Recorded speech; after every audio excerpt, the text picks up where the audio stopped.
Welcome to digital int. मेरा नाम मोहन दास। आज इस ट्यूटोरियल में आपको लोगों के लिए कवर करूँगा एक join Indian army .NIC.in website में कैसे लॉगिन ऑनलाइन एप्लीकेशन फिल करेंगे बोल के। सबसे पहले इसके लिए आपको एक यूज़र आईडी जरूरत पड़ेगा, तो उसका रजिस्ट्रेशन करने के प्रोसीजर इस ट्यूटोरियल में मैं कवर कर रहा हूँ। सबसे पहले इंटरनेट एक्सप्लोर ओपन करिए। इंटरनेट एक्सप्लोर ओपन करके यहाँ जॉइन इंडियन आर्मी .NIC.in बोल के ऊपर दिया हुआ उसको टाइप करिए। अगर आप इंटरनेट एक्सप्लोर काम नहीं कर रहा है, क्रोम फायरफॉक्स इस्तेमाल कर सकता है। क्रोम को थोड़ा अवॉइड करने से बेहतर है, क्योंकि क्रोम सम जावा जावा जावा का कुछ कोडिंग उसमें काम नहीं कर रहा, तो इसलिए उसको अवॉइड करिए। तो join Indian army .NIC.in enter करेंगे। एंटर करने के बाद यहाँ आपको एक इंडियन आर्मी का जो बैनर मिल रहा है जिसमें दिया हुआ कैप्चा सिक्योरिटी रीजन के लिए इस कैप्चा को रीटाइप करना पड़ेंगे। आप जब एक कैप्चा समझ में नहीं आ रहा तो रेफरेंस बटन क्लिक करके आप जो न्यू नंबर आ रहा है उसको दोबारा उसी को यहाँ नीचे टाइप कर सकता है। मैंने टाइप कर दिया। टाइप करके एंटर वेबसाइट क्लिक कर रहा हूँ।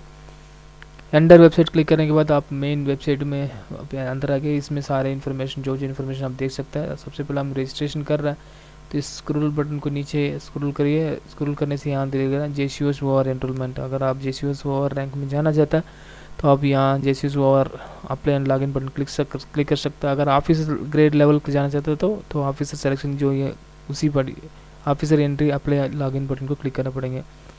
तो मैंने JCOS ओवर का क्लिक रजिस्ट्रेशन के बारे में बता रहा हूँ अभी। तो उसके लिए सबसे क्या करना पड़ेंगे, JCOS ओवर बटन को क्लिक करिए। अभी जॉइन का जो इंस्ट्रक्शन है यहाँ पर मिल जाएगा। जॉइन एंड लॉगिन बटन को होम बटन मिल रहा है। इसमें आप देख सकते हैं राइट साइड में आपको यूज़र नेम पासवर्ड मांग रहा है। अगर आप ऑलरेडी रजिस्टर किया हो तो यहाँ एंट्री करने से काफ़ी है। अगर आपका पास यूज़र नेम पासवर्ड नहीं है तो आप रजिस्टर बटन पर क्लिक करिए। रजिस्टर बटन क्लिक करने के बाद कुछ इंस्ट्रक्शन मिलेगा। इस इंस्ट्रक्शन को आप केयरफुली स्टडी पढ़ना जरूरी है। कुछ इंस्ट्रक्शन मिल रहा है, इस इंस्ट्रक्शन को आप केयरफुली इसको स्टडी करिए। इसमें क्या क्या क्राइटेरिया दिया हुआ, अगर क्लिक करिए यहाँ एलिजिबिलिटी के क्राइटेरिया आप देख सकते हैं, कितना उम्र होनी चाहिए, सारे इन्फॉर्मेशन यहाँ मिलेगा आपको। सो यहाँ एंट्री करे डिटेल्स को सारे देख लिए। देखने के बाद क्या करना पड़ेंगे, कंटिन्यू बटन को क्लिक करना पड़ेंगे। कंटिन्यू बटन क्लिक करिए।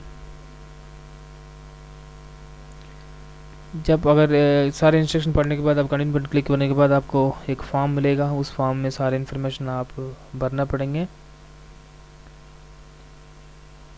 तो यहाँ आप देख सकते हैं, यहाँ दे रहा है candidates details. So candidate name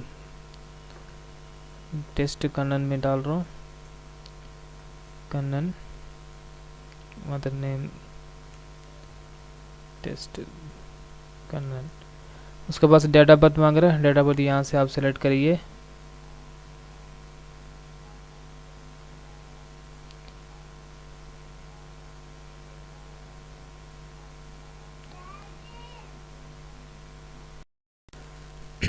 date of birth को सिलेक्ट करिए।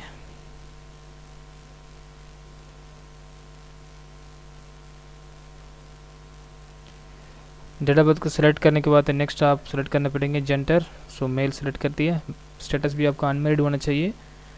और अगर आपको उम्र मोर देन 21 के बाद अगर कोई रिलीजन स्टिच ट्राई कर रहे तो रिलीजन स्टिच के लिए कुछ एंट्री के लिए ट्राई कर रहे तो आप मेरिड हो सकता है।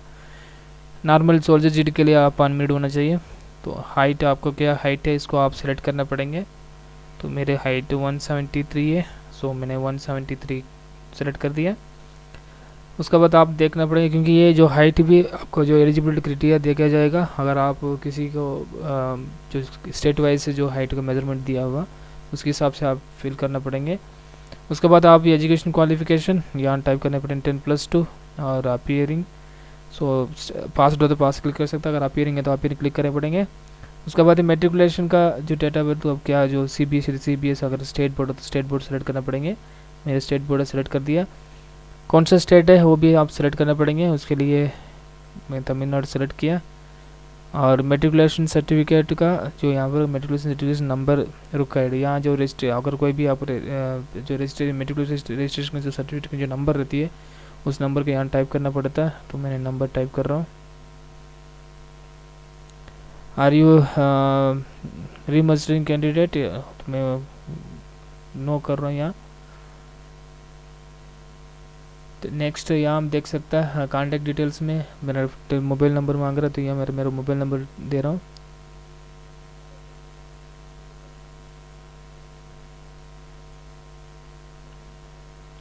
उसके बाद ईमेल एड्रेस मांग रहा है, तो मैं ईमेल एड्रेस को टाइप कर रहा हूँ।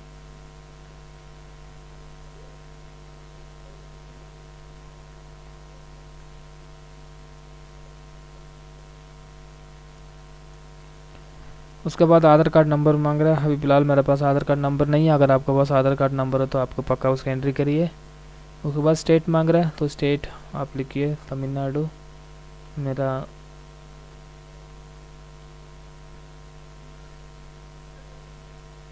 लिख दिया। उसके बाद डिस्ट्रिक्ट मांग रहा है, सो मेरा जो डिस्ट्रिक्ट है वही मैं लिखना चाहता हूँ, तो मैं लिख दिया। और तहसील, कौन सा तहसील है वो मांग रहा है, तो मैंने तहसील भी दे दिया, क्योंकि ये इम्पॉर्टेंट है। जिस डिस्ट्रिक्ट जिस जो नेटिव रहता है उसी नेटिव के हिसाब से आपको कॉल फॉर किया जाएगा, तो इसलिए आप जो नेटिविटी देता है उसको आप पक्का ध्यान में देना पड़ेंगे। सो सही नेटिविटी देंगे तभी आपको, ताकि आपको जो नेटिविटी जो डिस्ट्रिक्ट है उसके हिसाब से आपको कौन सा एरो में अटेंड करना है, कौन सा बी एरो में अटेंड करना पड़ेगा, इन्फॉर्मेशन उसके हिसाब से आपको मैसेज पास किया जाएगा, इसे याद रखिए। और आपका जो यूज़र नेम होगा आपका ईमेल आईडी है, और उसके लिए जो पासवर्ड आप देना चाहते हो वो पासवर्ड आप यहाँ एंट्री करना पड़ेंगे।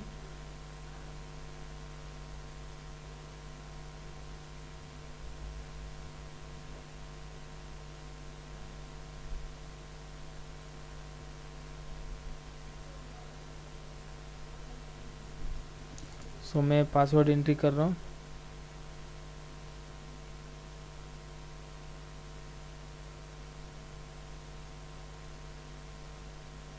पासवर्ड तो भी अच्छा स्ट्रांग वाला दे दिए।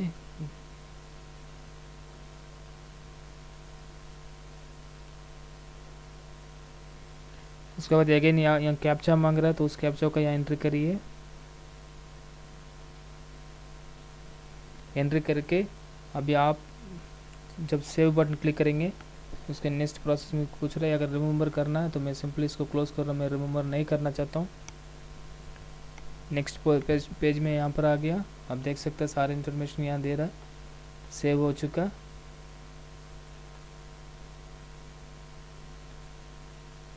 अभी आपको यहाँ अकाउंट लॉगिन हो चुका, तो अब यह देख सकते हैं इन्फॉर्मेशन लॉगिन के बारे में दिया हुआ है यहाँ। अगर आप कुछ एलिजिबिलिटी चेक करना चाहते हैं तो आप आसान से इसको एलिजिबिलिटी भी चेक कर सकते हैं। तो ये इतने ही एक हमें एलिजिबिलिटी चेक एलिजिबिलिटी देखना, तो आप सिंपली इसको क्लिक करिए चेक एलिजिबिलिटी।